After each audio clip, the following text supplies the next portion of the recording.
तुझे क्यों इस बात का डर है, तू क्यों रो रहा है? हजरत उमर जिनकी आंखें लाल हो चुकी थी, गम की वजह से बदन पे कपकपी थी, नकाब हटाया, उस खातून को कहा उमर इब्ने खत्ताब मैं ही। वो खातून मचल गई और कहा ऐ रब्बे जुल जलाल तू गवाह हो जा, मैं उमर की यहाँ पर भी गवाही देता हूँ और क़यामत के दिन भी गवाही दूंगी कि अगर किसी गरीब की खबरगिरी कोई कर सकता है तो वो उमर इब्ने खत्ताब है। 1 साल पूरे मदीने में कहता गया, वो पूरे साल तक हजरत उमर फारूक ने सालन नहीं खाया, सालन नहीं खाया, रोटी को पानी में भिगोते थे, खाते थे। लोग कहते थे आप क्यों नहीं खा रहे हैं, आप खलीफा हैं? कहते थे कहत का दौर है, पता नहीं कौन भूखा है और कौन खाया है, मैं उस वक्त तक नरम नहीं खाऊंगा जब तक मेरी पूरी रियाया खुशहाल ना हो जाए। हजरत उमर का ये निजाम था, जिसके बाद हालात ऐसे हो गए, सिर्फ 2.5 साल के बाद, सिर्फ 2.5 साल की खिलाफत के बाद मदीने के हालात ये थे मेरे अजीजों, मदीने वाले अपनी ज़कात लेकर बाहर आते थे, लेने वाला कोई नहीं था, ज़कात लेने वाला कोई नहीं, सब ज़कात देने वाले थे।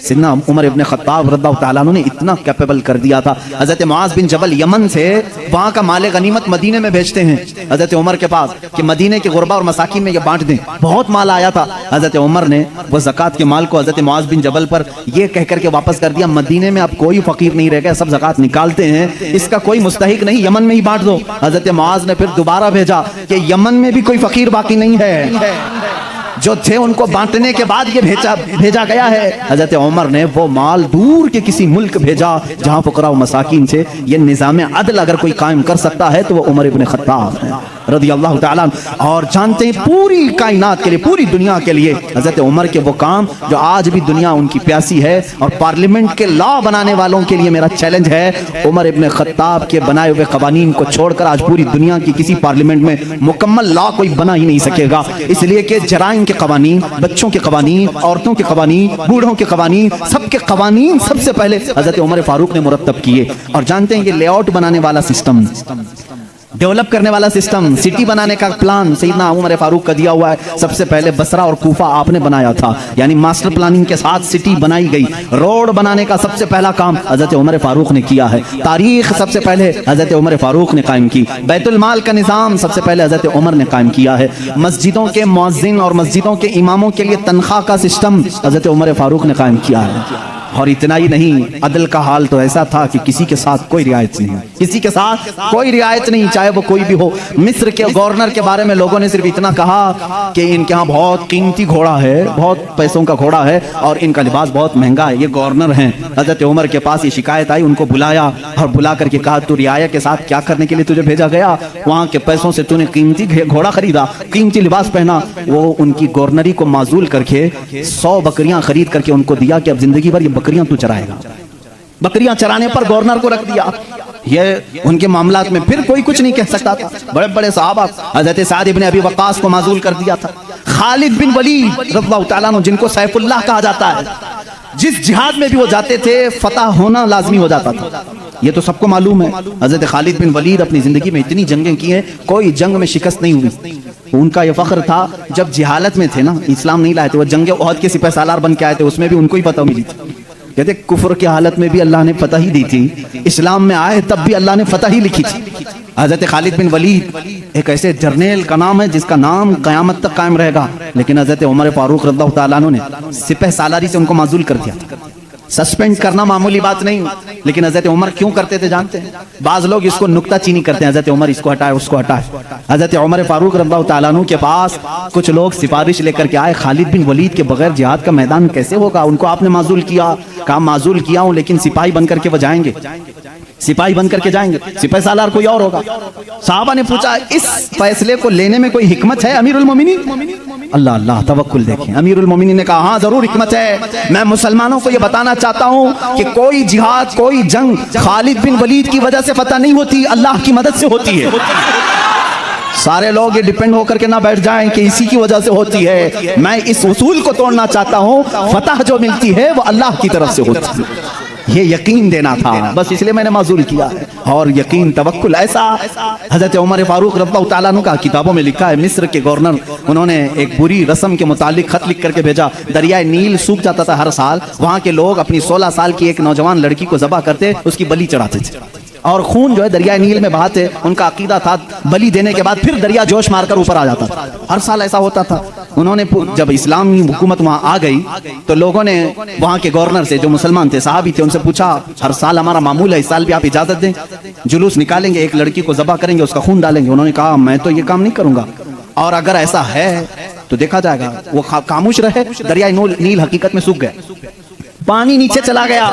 लड़की की बलि नहीं दी तो याद रखना, शैतान इस तरह की हरकतें तुम्हें करके दिखाएगा ताकि तुम्हारा अकीदा खराब हो जाए। उस गवर्नर ने हजरत उमर के पास खत लिखा कि इसका क्या करूं, ये कैसे हल निकालूं। हजरत उमर फारूक रज़ियल्लाहु ताला अन्हु ने जवाब में 2 खत भेजे, एक गवर्नर के नाम और एक दरिया नील के नाम। दरिया नील दरिया है, क्या दरिया भी खत पढ़ता है, दरिया भी बातचीत करता है। हाँ, रसूल के गुलामों के साथ हर चीज बातचीत करती है, हर चीज बातचीत करती है। हजरत उमर ने एक खत गवर्नर के नाम पर लिखा, तुम फिक्र मत करो, तुम अपने काम पर बाकी रहो, रसूलुल्लाह की शरीयत का निफाज कायम रहे। और रही बात दरिया जो सूखता है, मैं इसको लेटर लिख रहा हूँ। इसको खत लिखा क्या, बिस्मिल्लाहिर्रहमानिर्रहीम, ऐ नील, ये खत उमर इब्न खत्ताब रसूलुल्लाह के खलीफा की तरफ से दरिया नील के लिए। मैं कहता हूँ ऐ नील, अगर तू अपनी मर्जी से बहता है तो हमें तेरे पानी की जरूरत नहीं, और अगर तू अल्लाह के हुक्म से बहता है तो उमर इब्न खत्ताब रसूल की खिलाफत को जो कायम किया है, हुक्म देता है कि अल्लाह के हुक्म से जारी हो जा। इतना लिखा और कहा ये दरिया नील को देना और ये मिस्र के गवर्नर को देना। खत लेकर के कासिद आया, कासिद ने गवर्नर को खत पकड़ा है, गवर्नर के नाम पर था, वो पहुंचा, दरिया नील के नाम पर था जो दरिया नील को दिया गया। उस वक्त मौजूद मिस्र के सारे लोग शाहिद हैं, उसी वक्त दरिया नील का पानी जोश मारकर 16 गज ऊपर आ चुका था। आज तक दरिया नील दोबारा कभी नहीं सूखा, 14 सदियां गुजर गई। मैं खुद दरिया नील की कश्ती की सवारी कर चुका हूँ। मिस्र में 5-5 साल तक काहिरा में पानी बरसता नहीं, बारिश नहीं आती। 5 साल, तकरीबन 4 साल तक रहे, एक दिन भी बारिश नहीं देखी। 5-5 साल तक बारिश नहीं आती, लेकिन दरिया नील में जाओ तो लबालब भरा रहता है। ऐसा लगता है कि खत का असर आज भी बाकी है। रसूलुल्लाह के गुलामों की हुकूमत हर शय पर कायम है, हर शय पर कायम है। अल्लाह के नबी सल्लल्लाहु अलैहि वसल्लम के इन खुलफा ने पूरी दुनिया पर हुकूमत की। क्यों ना हुकूमत करें, इसलिए कि ये ताबे थे अल्लाह उसके रसूल के। तो अल्लाह ने ये वादा किया है, इन तंसुरुल्लाह यंसुरकुम, अगर तुम अल्लाह के दीन की मदद में लगे रहो, अल्लाह पूरी कायनात को तुम्हारी मदद में लगा देगा, तुम्हारी मदद में लगा देगा। वो सहाबा कैसे थे जो मेडिटेरियन सी आज भी मौजूद है, बहर मुतवस्सित, अरब से यूरोप में जाना था। कुछ सहाबा इकराम वो भी हैं जिन्होंने एक दरिया के पास आकर घोड़े रोक लिए। दरिया सामने, समंदर है, उधर के कंट्री में जाना है, कश्तियां किसी के पास नहीं। जो जर्नल साहबी थे, सिपाही सालार, सबों ने कहा क्या करें, यहाँ दरिया कश्ती कोई नहीं लाया, हम वापस चलें, दूसरा कोई रास्ता देखें। उस साहबी ने कहा बहुत लंबा सफर करके आए, वापसी का कोई रास्ता नहीं हो सकता। कहा सामने समंदर है, कहा हम रसूल के गुलाम हैं, रसूल करीम सल्लल्लाहु अलैहि वसल्लम के गुलाम हैं। भला आज तक कोई आंधी हमारा रास्ता रोक सकी है, कोई तूफान हमारा मुंह मोड़ सका है? उस साहबी ने ऐसी तकरीर की और साहबा ने पूछा करना क्या है ये तो बताएं। सिपाही सालार साहबी ने कहा अल्लाह का नाम लो, घोड़े दौड़ाओ, समंदर में चलते चलो। वो साहबा कहते हैं सिपाही सालार साहबी आगे बढ़ते रहे, समंदर में घोड़े दौड़ते रहे, यहाँ तक के पूरे समंदर का सफर तय हो गया, किसी घोड़े की टाप पर एक बूंद पानी तक न लगा। दश्त तो दश्त है, इकबाल ने इसी के लिए कहा दश्त तो दश्त है, दरिया भी ना छोड़े हमने, बहरे जुल्मात में दौड़ा दिया घोड़े हमने। दी अज़ानें कभी यूरोप की कलीसाओं में तो कभी अफ्रीका के तपते हुए सहराओं में, आ गया ऐन लड़ाई में गर वक्ते नमाज, किबला रूहों की जमीन बोस हुई कौमे हिजाज, एक ही सफ में खड़े हो गए महमूद अयाज, न कोई बंदा रहा न कोई बंदा नवाज। ये हमारी तारीख है, ये हमारी शान है। सैयदना उमर इब्न खत्ताब रज़ियल्लाहु ताला अन्हु के दौरे खिलाफत के सुनहरे काम बहुत तवील है मेरे अजीजों। उस निज़ाम अदल को मैं आज भी चैलेंज करता हूँ। गस्सान का एक बादशाह इस्लाम में आया है, इस्लाम कबूल करके आया है, हज के लिए निकले खुशी में सारे मुसलमान, हज़रत उमर भी उसमें साथ में थे, खलीफा थे। तवाफ के दौरान उस बादशाह की लुंगी पर एक मुसलमान का पैर पड़ गया, लुंगी सरक गई, उसने अपनी बेइज्जती महसूस की, थप्पड़ मारा काबे के सामने। उस मुसलमान को बहुत उसने मारा, वो जख्मी हो गए। उन्होंने शिकायत की हज़रत उमर फारूक के पास। आदिल, वो अदल की पैकर जो निज़ाम रसूल से जरा बराबर हट कर कभी फैसला नहीं करता। हज़रत उमर का फैसला तो वो है कि एक बंदा ये हुजूर के पास फैसला लेकर के आया था, मालूम है ना, एक यहूदी और एक मुसलमान जमीन के झगड़े में फैसला किया। हुजूर ने फैसला किया यहूदी के हक में, ये जमीन तू छोड़ दे, लेकिन वो मुसलमान मुनाफिक था, दिल में बुग़्ज़ था, उसने कहा मैं रसूल का फैसला नहीं मानता, उमर के पास फैसला लेंगे, उमर के पास करेंगे। वो यहूदी को यकीन था जो रसूल फैसला करेंगे वही उमर भी करेंगे, लेकिन यहाँ मामला बदल गया। यहाँ मामला बदल गया। वो मुनाफिक ये सोचता था कि उमर को मैं अपनी बातों में ले लूंगा, ये यहूदी है, हमारे दुश्मन, जमीन मेरे हवाले कर दी जाए। हजरत उमर के पास दोनों गए और कहा हमारा मामला ऐसा ऐसा है। उस यहूदी ने कहा, ए उमर एक बात सुन लो, ये फैसला तुम्हारे नबी के पास हुआ था। कहा उन्होंने क्या कहा? मेरे हक में उन्होंने जमीन का फैसला किया। फिर इसने क्या किया? कहा ये नहीं मानता है, कहता है उमर के पास फैसला करे। अल्लाह अल्लाह। कहा मैं तो फिर इसका फैसला करता हूँ। हजरत उमर अंदर गए, तलवार लाए, उसकी गर्दन उड़ा दी। कहा जो रसूल का फैसला ना माने उमर उसका फैसला ऐसी करता है। ये बात मदीने में मशहूर भी हो गई। मुसलमान का कत्ल कर दिया उमर ने। हुजूर ने उनको बुलाया और कहा कि तुमने एक मुसलमान का कत्ल किया। कहा मैं उसको मुसलमान मानता ही नहीं जो आपको हकम नहीं मानता, लेकिन अगर मैं गलती पर हूं तो या रसूल अल्लाह मुझे सजा दे दें। उस वक्त तक आयत नहीं आई थी, आयत नाज़िल हुई, फला व रब्बिका ला युमिनूना हत्ता युहक्किमूका फीमा शजरा बैनहुम। ऐ रसूल कसम है तुम्हारे रब की, अल्लाह फरमा रहा है, ऐ रसूल तुम्हारे रब की कसम, वो ईमान वाला हो ही नहीं सकता जो अपने आपसी मामलात में आपको हकम नहीं मानते। हुजूर ने फरमाया तब तो उमर ने सही फैसला किया। उस फैसले के हामिल अलमबरदार उमर के पास रज़ियल्लाहु तआला अन्हु फैसला लेकर के आए गस्सान के बादशाह और एक आम मुसलमान का। वो बादशाह है, पहले ईसाई था, मुसलमान हुआ चंद दिन पहले मुसलमान हुआ है। दोनों का फैसला आया। हज़रत उमर ने पूछा क्या मामला है? वो गस्सान के बादशाह ने कहा, ए उमर अमीरुल मोमिनीन, क्या मुझे भी कटहरे में खड़ा करेंगे? मैं बादशाह हूँ गस्सान का, आप मुझे अपने बाजू में बिठाए। हज़रत उमर ने कहा आज मुकद्दमा है, बादशाह नहीं, तुम भी वहीं खड़े रहोगे जहाँ मुकद्दमा करने वाला खड़ा है।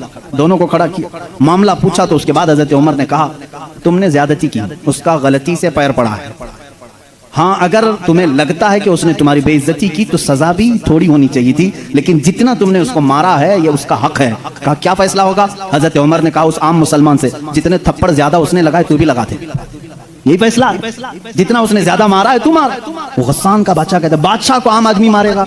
हज़रत उमर ने कहा हाँ मारेगा, ये निज़ाम रसूल है, ये निज़ाम रसूल है, ये कैसर और किसरा की हुकूमतें नहीं है, ये अल्लाह के नबी की कायम की हुई अदालत है। उसने कहा एक दिन की मुझे मोहलत दें, कल आकर के इस फैसले पर अमल किया जाए। आपने कहा मोहलत तो दी जा सकती है, जैसे रिमांड में लेते हैं।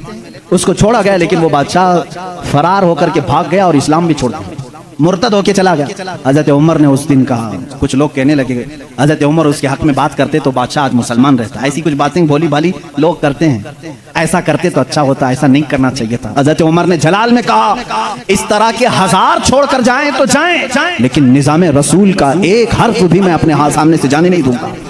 अदल के तकाज़ों को पूरा मैं हमेशा होता रहने दूंगा। ये सैयदना उमर फारूक की अदालत थी। ये आज पीस एंड जस्टिस की बात करते हैं, उन लोगों से बात करते हैं जिनके पास उमर जैसी अदालत है। ऐ मेरे अजीजों, अदालत के नाम पर आज बड़ा धब्बा है। यहाँ पर बहुत सारे मामला हो सकता है, बहुत सारे लोग मेरे ऊपर इस बात का भी केस कर दें कि हद की अदालत है, अदालत की बेइज्जती करता है। हो सकता है मेरे अजीजों, मैं उस अदालत की इज्जत करता हूं जहां अदालत होती है। मैं उसको जज और आदिल नहीं मानता जो पार्लियामेंट की सीट की भूख में मस्जिदें बेच देता हो। मैं उसकी अदालत को नहीं तस्लीम करता जो एक कलील जमात को नजरअंदाज करके हाकिम पार्टी की तरफ बोलता है। मेरे अजीजों, ऐसे लोग दुनिया में बहुत सारे आए जो ज़मीर फरोश होते हैं, ज़मीर फरोश होते हैं। हिंदुस्तान भी उसी डगर पर चलने लग गया। अब तक दुनिया की सबसे बड़ी डेमोक्रेसी, सबसे बड़ी जमहूरियत हिंदुस्तान में थी, जहां पर निजाम ऐसा था। हमारा अदलिया का निजाम बहुत अच्छा था, हमारी कोर्ट जितनी थी यहाँ पर सबके साथ बराबर का सलूक किया जाता था, हिंदू हो मुस्लिम हो। आज भी बहुत सारे जज हैं जो ओथ लेते हैं कि मेरा दीन, मेरा मजहब, मेरा सब कुछ इंसाफ होगा, संविधान होगा, मैं सामने किसी को नहीं देखूंगा। देखते नहीं आप, जज के सामने पट्टी बांधे हुए एक मूर्ति को रखा जाता है। क्यों? कानून जब भी होता है वो सामने वाले को देख करके नहीं, उसके प्रूफ सबूत देख करके। लेकिन यहाँ पर अब आम बच्चे को भी बेवकूफ बनाया जा रहा है। मैं इस बात की आवाज उठाना चाहूंगा, इस जुल्म को बंद करो, इस जुल्म को बंद करो। और ये डिक्टेटरशिप जो लाई जा रही है, इस जमहूरियत को खत्म करके, कत्ल करके, देखना चंद दिनों के बाद ये सारे निजाम खत्म करने की बात करेंगे। आज मुसलमानों के खिलाफ एक जहर फैलाया जा रहा है, इसी तरह चंद दिनों के बाद अब दलितों की बारी आएगी। इसलिए कि ये दलितों को भी एक आंख नहीं भाते, ये कभी पसंद नहीं करते। ये 2000 साल पुराना निजाम मनुस्मृति का लाना चाहते हैं, जहां सिर्फ चंद लोगों की हुकूमत होगी। जानते हैं, तारीख उठा करके पढ़ो, इसी सरजमीन पर ऐसे जुल्म किए गए हैं जहां चंद ब्राह्मणों ने कम जात के लोगों के कान काटे हैं, जहां लोगों के कानों में गरम तेल डाले हैं। इसी सरजमीन पर कम जात के लोगों को कूड़ा करकट में घर बनाने पर मजबूर करते थे। जहां आला जात के लोगों के पेशाब पखाने होते थे वहां दलित बिरादरी को रखने पर ही मजबूर करते थे।